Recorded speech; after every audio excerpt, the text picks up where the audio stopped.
ஆண்டவரும் இரட்சகருமாகிய இயேசுவின் இனிய நாமத்தில் அன்பின் வாழ்த்துதல்கள். இந்த நாளிலே நம்முடைய தியானத்துக்கென்று சங்கீதங்களின் புத்தகம் 19ஆம் அதிகாரம் 14ஆம் வசனத்தை கவனிக்கும்படி அன்பாய் விரும்புகிறேன். வேதம் சொல்லுகிறது, என் கன்மலையும் என் மீட்பருமாகிய கர்த்தாவே, என் வாயின் வார்த்தைகளும் என் இருதயத்தின் தியானமும் உம்முடைய சமூகத்துக்கு பிரியமாய் இருப்பதாக. ஆம் பிரியமானவர்களே, நம்முடைய தேவனாகிய கர்த்தர் கன்மலையானவர், மீட்பரான கர்த்தர். அவருடைய பிரியத்தை என்னதென்று நாம் அறிந்து கொள்வது நல்லது. இங்கே சங்கீதக்காரன் சொல்லுகிறார், என் கன்மலையும் என் மீட்பருமாகிய கர்த்தாவே, என் வாயின் வார்த்தைகளும் என் இருதயத்தின் நினைவுகளும் உமக்கு பிரியமாயிருக்கட்டும். வேதம் சொல்லுகிறது, தேவன் மனுஷனுடைய முகத்தை மாத்திரமல்ல, அவன் இருதயத்தை பார்க்கிறார். வேதம் சொல்லுகிறது, இருதயத்தின் நிறைவினால் வாய் பேச ஆரம்பிக்கிறது. இன்றைக்கு நம்முடைய வாழ்க்கையின் நன்மைகள், மேன்மைகள் எல்லாமே நம்முடைய இருதயத்தின் நினைவையும் நம்முடைய வாயின் வார்த்தைகளையும் சார்ந்திருக்கிறது என்று சங்கீதக்காரன் அறிந்து தேவனுக்கு முன்பதாக ஒரு பிரார்த்தனை ஏறெடுக்கிறார். என்ன சொல்லுகிறார்? என் வாயின் வார்த்தைகள், என் இருதயத்தின் தியானம் உமக்கு பிரியமாக இருக்கட்டும். தேவன் அப்படிப்பட்டவர்களை ஆசீர்வதிப்பது நிச்சயம்.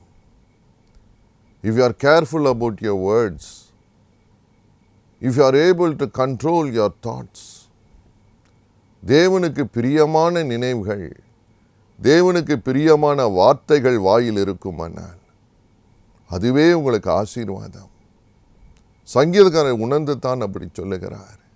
ஏசாயாவின் புத்தகம் 43ஆம் அதிகாரம் 21ஆம் வசனத்தை வாசிக்கும் பொழுது, சர்வ வல்லமையுள்ள தேவனுடைய விருப்பம் என்ன? இந்த ஜனங்களை எனக்கென்று சிருஷ்டித்தேன், அவர்கள் என் துதியை சொல்லி வருவார்கள். இந்த வாய் எதற்காக பயன்படுத்துவது? என்ன வார்த்தைகளை பேச வேண்டுமா? தேவனை துதித்து மகிமைப்படுத்துகிற வார்த்தைகளை நம் வாயில் இருக்க வேண்டும் என்று நம்மை சிருஷ்டித்த தேவன் விரும்புகிறார். யோசித்து பாருங்கள், அநேக முறை நம்முடைய வாயின் வார்த்தைகள் எப்படிப்பட்டதாக இருக்கிறது? அது தேவனை மகிமைப்படுத்தி துதிக்கிற வார்த்தைகளாகவே இருக்கிறதா? அல்லது புலம்பலும் சாபமும் சபித்தலுமான வார்த்தைகளாக இருக்குமா? தேவனுக்கு எது பிரியம்? உங்கள் வாயின் வார்த்தைகள் எப்படிப்பட்டதாக இருக்க வேண்டுமா? தேவனை துதிக்கிற வார்த்தைகள். Praise him, glorify him. அப்படி வாழ்க்கையிலே தேவனை துதித்த ஒருவருடைய வாழ்க்கையின் சம்பவத்தை குறித்து வேதம் இப்படி சொல்லுகிறது. நீங்கள் வாசித்து பாருங்கள். 2 நாளாகமத்தின் புத்தகம் 20ஆம் அதிகாரம் 22, 23 வசனங்களை வாசிக்கிற பொழுது, சத்துருக்கள் சூழ்ந்து கொண்ட சூழ்நிலையிலே யோசபாத் என்ற அரசன் தேவனை தேடுகிறார். சேயீர் மலையிலே சத்துருக்கள் சூழ்ந்து கொள்ளுகிறார்கள், அம்மோனியர் சூழ்ந்து கொள்ளுகிறார்கள், மோவாபியர் சூழ்ந்து கொள்ளுகிறார்கள். பெரிய யுத்தம் காத்திருக்கிறது. தேவனுடைய சமூகத்தை தேடுகிற யோசபாத்துக்கு தேவனால் வருகிற ஆலோசனை என்ன தெரியுமா? ஆண்டவரை துதி, தேவாதி தேவனை துதித்து பாடுங்கள். Give him the glory. வேதம் சொல்லுகிறது, அப்படியே தேவனை துதித்தார்கள். உலகத்தின் ஞானத்துக்கு இது அப்பாற்பட்டது. மற்றவர்கள் நினைப்பார்கள், பைத்தியக்காரன், யுத்தத்துக்கு வந்த பிறகு யுத்தம் செய்ய வேண்டுமா அல்லது பாடி துதிக்கிற நேரமா? வாழ்க்கையின் போராட்டங்கள், வாழ்க்கையின் யுத்த களத்திலே பல முறை நம்முடைய சிந்தனைகள், நம்முடைய வார்த்தைகள் எப்படிப்பட்டதாக இருக்கிறது? இந்த யோசபாத்தினுடைய வாழ்க்கையிலே நடந்த ஒரு அதிசயம் என்னவென்றால், ஒரு பட்டயத்தையும் அவர்கள் பயன்படுத்தவில்லை. They did not fight the war with weapons. ஒரு ஆயுதத்தையும் அவர் கையில் எடுக்கவில்லை.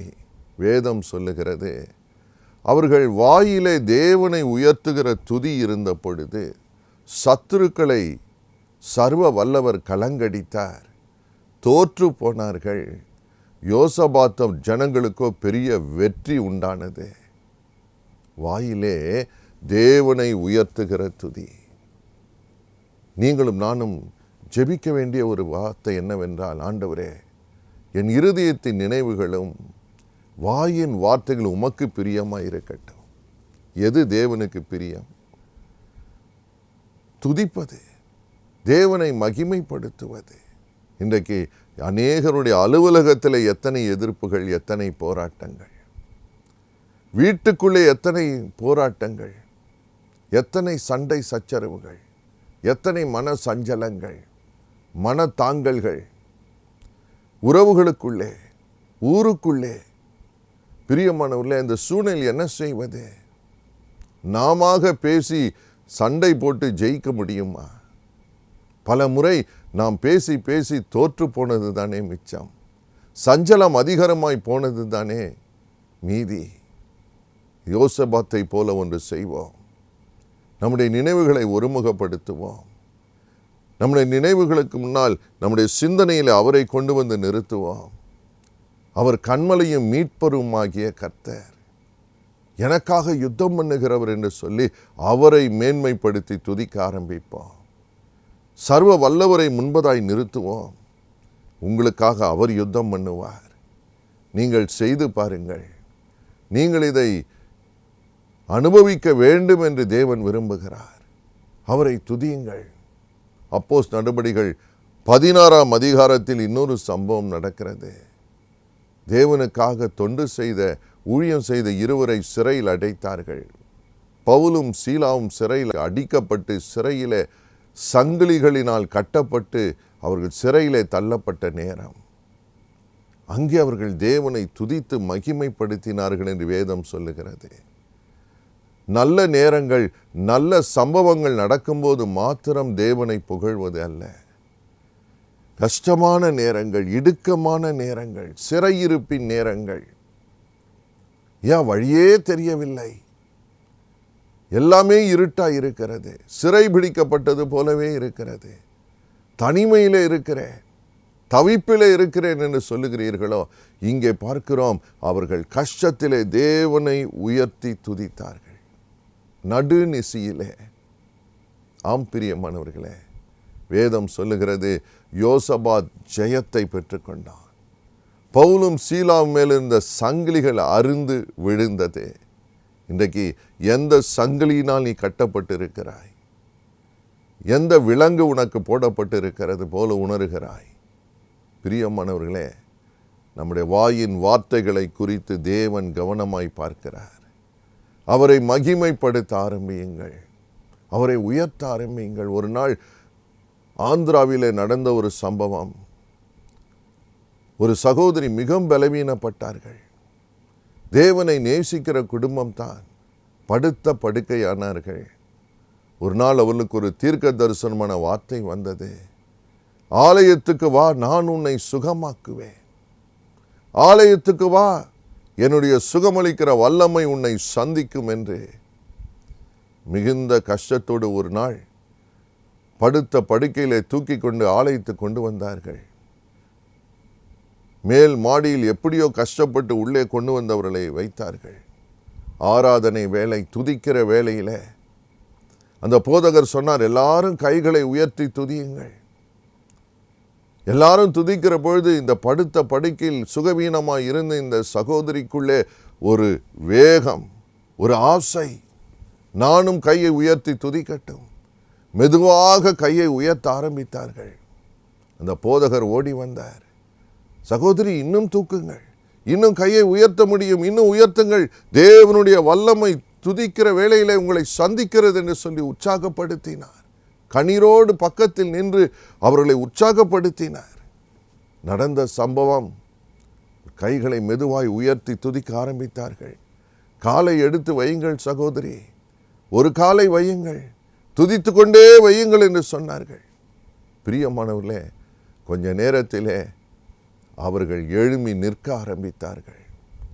அற்புதமான சாட்சி, அற்புதமான சாட்சி உங்கள் வாழ்க்கையிலும் நடக்கும். பிரியமானவர்களே, உங்கள் வாழ்க்கையிலும் நடக்கும். வேண்டாத வார்த்தைகளை தவிர்ப்போம். தேவனுடைய பிரியம் எதுவென்று அறிந்து கொள்ளுவோம்.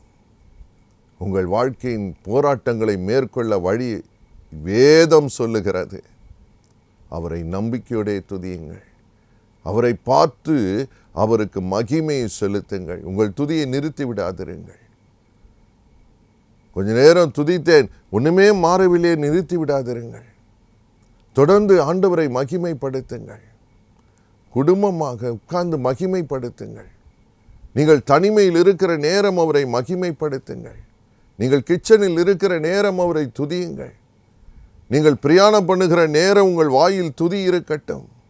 நிச்சயமாக இயற்கைக்கு அப்பாற்பட்ட பிரசன்னம் இறங்கும். தேவனுடைய வல்லமை உங்களை சூழ்ந்து கொள்ளும். உங்களுக்காக அவர் யுத்தம் பண்ணுவார். உங்கள் சங்கிலிகள் அருந்து விழுகிறதை பார்ப்பீர்கள். உங்கள் பிள்ளைகள் மேல் இருக்கிற கட்டுகள் அருந்து விழுகிறதை பார்ப்பீர்கள். ஐயா, திருமணம் ஆகவில்லையே பிள்ளைகளுக்கு, வேலை கிடைத்தால் தானே என் மகனுக்கு திருமணம் நடக்கும், வாழ்க்கை சரியானால் தானே பிள்ளைகள் நல்ல ஒரு திருமண வாழ்க்கைக்கு நாங்கள் பார்க்க முடியும் என்று கலங்குகிற பெற்றோர்கள் அநேகர். நீங்கள் துதிக்க ஆரம்பியுங்கள். நீங்கள் இருக்கிற இடத்துல, இருக்கிற சூழ்நிலையிலே, இயேசுவே நீர் எவ்வளவு நல்லவர், பெரியவர் என்று தேவனை பாடி துதிக்க ஆரம்பியுங்கள். தேவனுடைய ஆராதனைக்கு போங்கள். ஆலயத்தின் ஆராதனைக்கு நேரமே சென்று அவரை துதிக்க ஆரம்பியுங்கள். தேவனுடைய மகிமையை காண்பீர்கள். Astonishing things can happen. நீங்கள் அறியாததும் உங்களுக்கு தெரியாததுமான பெரிய காரியங்களை தேவன் செய்ய வல்லவர். எவ்வளோ பேர் எத்தனையோ பலவீனங்கள் இருந்து விடுதலையாக்கப்பட்டிருக்கிறார்கள். காரணம், இணையற்ற தேவ பிரசன்னம் துதிக்கிற வேளையிலே அவங்க வாயிலிருந்து வருகிற துதியிலே தேவன் இறங்கி இருக்கிறார். உங்களுக்கு செய்ய மாட்டாரா? கண்டிப்பாய் செய்வார். இப்பொழுது நாம் ஆரம்பிப்போம். இப்பொழுது இந்த வேளையில் நீங்கள் உட்கார்ந்திருந்தாலும் சரி, நின்று கொண்டிருந்தாலும் சரி, நீங்கள் வேலை செய்து கொண்டிருந்தாலும் சரி, இப்பொழுது உங்கள் வாய் அவரை துதிக்க ஆரம்பிக்கட்டும். மகிமை காணப்போகிறீர்கள். இன்றைக்கு அதை செய்வார். இப்பொழுது அதை செய்வார். ஜெபிக்கலாமா? எங்களை நேசிக்கிற நல்ல தகப்பனே, சோர்ந்து போன உள்ளங்களை பாரும், கண்ணீரோடு இருக்கிற உள்ளங்களை பாரும். ஆனால் இப்பொழுது என் வாய் உம்மை துதிக்கட்டும் என்று ஒரு தீர்மானத்தை எடுத்து உம்மை நோக்கி இப்பொழுது துதிக்க ஆரம்பிக்கிற உள்ளங்களை பாரும். இப்பொழுது சுவாமி, வேதம் சொல்லுகிறபடி உன் வாயை நன்மையினால் திருப்தியாக்குவார் என்று இருக்கிறதே. உமக்கு பிரியமானதை செய்ய ஒப்பு கொடுத்த இந்த அன்பு உள்ளத்தை ஆசீர்வதியும். அந்த சகோதரியை ஆசீர்வதியும். இப்பொழுது அந்த சகோதரன் மேல், அந்த வாலிபன் மேல், அந்த வாலிப மகள் மேல், ஹல்லேலூயா, உம்முடைய மகிமை இறங்கி வருகிறதற்காய் ஸ்தோத்திரம். நன்றி சுவாமி, நன்றி சுவாமி. எல்லா அழுத்தத்திலிருந்து அவளை தூக்கி விடுகிற தேவன், எல்லா நெருக்கத்திலிருந்து விசாலத்து கொண்டு வருகிற தேவன்.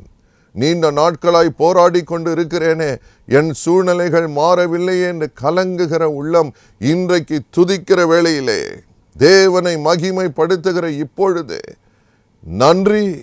இணையற்ற உம்முடைய பிரசன்னம் ஒரு பெரிய விடுதலையை கொண்டு வருகிறதற்காய் ஸ்தோத்திரம். ஒவ்வொருவரையும் மேன்மைப்படுத்தும்படி அவர் வாயிலே உம்மை துதிக்கிற துதி இருக்கட்டும் ஏசப்பா. ஆசீர்வதியும், அணைத்துக்கொள், ஒவ்வொருவரையும் தைரியப்படுத்தும், சாட்சியாய் நிறுத்தும். இன்றைக்கு உம்முடைய நாமத்தை அவள் வாழ்க்கையிலே மகிமைப்படுகிறது அவர்கள் பார்க்கட்டும். ஆசீர்வதித்து அணைத்துக் கொள்ளும் இயேசுவின் நாமத்தில் நல்ல பிதாவே. ஆமேன், ஆமேன். God bless you.